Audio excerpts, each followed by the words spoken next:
Hello students, इस video में हम इलास्टिक लिमिट को समझते हैं।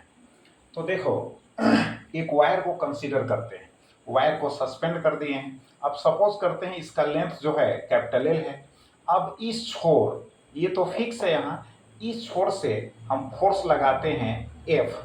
तो अब देखो, इस छोर का पोजीशन यहाँ हो गया, इसका मतलब है कि इसके लेंथ में चेंजिंग हुआ है। तो सपोज करते हैं कि फोर्स का वैल्यू 50 न्यूटन है। कितना है? 50 न्यूटन है।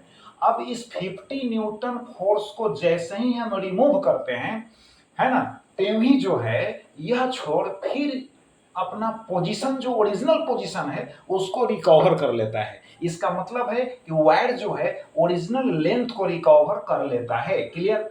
अब सुनो, अगर हम 50 न्यूटन से अगर फोर्स को इंक्रीज करते हैं और फिर उस फोर्स को रिमूव करते हैं यानी हटा लेते हैं, और उसके बाद वायर जो है ओरिजिनल शेप और साइज को रिकवर नहीं कर पाता है, बात समझ गए?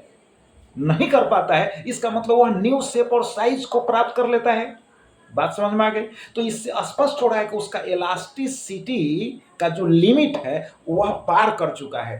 तो जब हम 50 न्यूटन फोर्स लगाते हैं और फिर हटाते हैं, तो वह ओरिजिनल शेप और साइज को रिकवर कर लेता है। यहाँ वायर है तो यह ओरिजिनल लेंथ को रिकवर कर लेता है। तो इस 50 न्यूटन फोर्स को हम कहेंगे इसका इलास्टिक लिमिट। अब इस लिमिट के बाद जो है यह इलास्टिसिटी प्रॉपर्टी को शो नहीं करता है। क्लियर हो गया? तो चलो इसको रिवाइज करो, इतना ही मात्र इसमें समझाना था। Thank you.